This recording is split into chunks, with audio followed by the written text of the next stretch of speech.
ओबेद्या का ग्रंथ। ओबेद्या के दर्शन एदोम के विषय में प्रभु ईश्वर यह कहता है, प्रभु ईश्वर से संदेश प्राप्त कर हमने राष्ट्रों को यह कहला भेजा, उठो युद्ध के लिए तैयार हो जाओ, एदोम से युद्ध करो।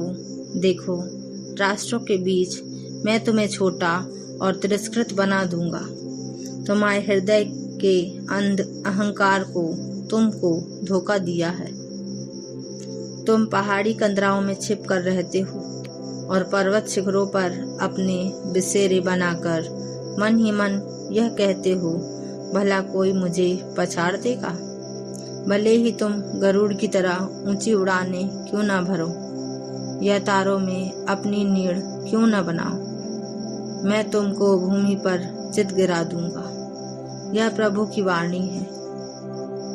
यदि चोर या डाकू रात को आते तो क्या वे मनचाही चीजें ही न ले जाते, और यदि अंगूर बीनने वाले आते तो क्या वे कुछ अंगूर छोड़ भी ना देते।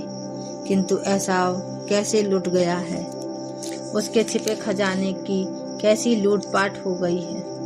तुम्हारे सब मित्र राजाओं ने तुमको धोखा दिया है, उन्होंने तुमको सीमा तक खदेड़ दिया है। जो तुमसे मिले वे तुमको ठग गए हैं। जो तुम्हारे साथ एक ही थाली में भोजन करते थे, उन्होंने तुमको गिराने के लिए फंदा बिछा दिया है। वे तो तुमको बुद्धू समझते हैं। प्रभु ईश्वर यह कहता है, क्या उसी दिन मैं एदोम के सब विद्वानों का नाश न करूंगा और एसाव के पर्वत पर लोगों की बुद्धि भ्रष्ट न करूंगा। तेमान तुम्हारे वीर योद्धा सन्न रह जाएंगे और फतह एसाव के पर्वत पर सब के सब तलवार के घाट उतारे जाएंगे। तुमने अपने भाई याकूब के साथ हिंसात्मक व्यवहार किया था, इसलिए तुमको लज्जा से सिर झुकाना पड़ेगा और सत्यानाश सहना पड़ेगा। जिस दिन विदेशी तुम्हारे भाई की संपत्ति लूट कर ले गए, जिस दिन विदेशी सैनिकों ने यरूशलेम के द्वारों से घुसकर उस पर चिट्ठियां डाली थी, तब तुम अलग खड़े रहे जैसे तुम भी उन्हीं में थे। तुमको तुम्हारे अपने भाई की दुर्दशा से उसके दुर्दिनों में आनंदित नहीं होना चाहिए। तुमको यूदा के विनाश के दिन उसके लोगों की बुरी हालत देखकर खुशी नहीं मनानी चाहिए। विपत्ति काल में डींग मारना तुम्हारे लिए शोभनीय नहीं है। मेरी प्रजा की आपदाओं में तुमको उसके द्वारों में प्रवेश नहीं करना चाहिए, ना ही ऐसे समय में उसके विनाश से तुमको आनंदित होना चाहिए। विपत्ति के दिन तुमको उसका धन माल नहीं लूटना चाहिए। भागने वालों को चौकों पर छेक कर नहीं मार डालना चाहिए, ना ही जो जीवित बच जाते हैं उनको अपने शत्रु के हाथों सौंपना चाहिए। प्रभु का दिन सब राष्ट्रों पर टूट पड़ेगा और तुम्हारे साथ वैसा ही व्यवहार किया जाएगा जैसा तुमने दूसरों के साथ किया था। तुम्हारी करतूतों का बदला तुम्हारे सिर मढ़ा जाएगा। इज़राइल, जैसे तुम मेरे पवित्र पर्वत पर मेरे को भाजन बन गए थे, वैसे ही तुम्हारे चारों ओर के राष्ट्र भी बनेंगे।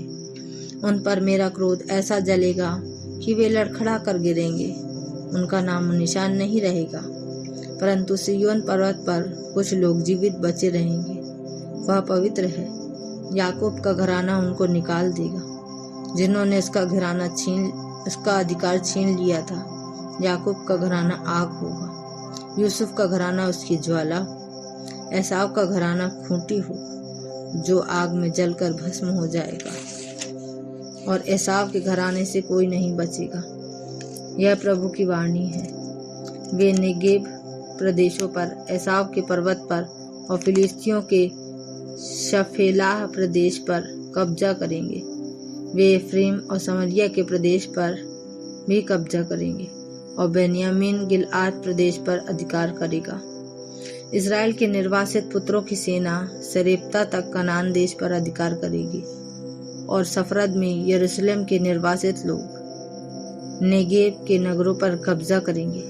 जो जीवित बच गए वे सिय्योन पर्वत पर चढ़कर एसाव के पर्वत पर विजयी होंगे और प्रभु ईश्वर की ही बनी रहेगी।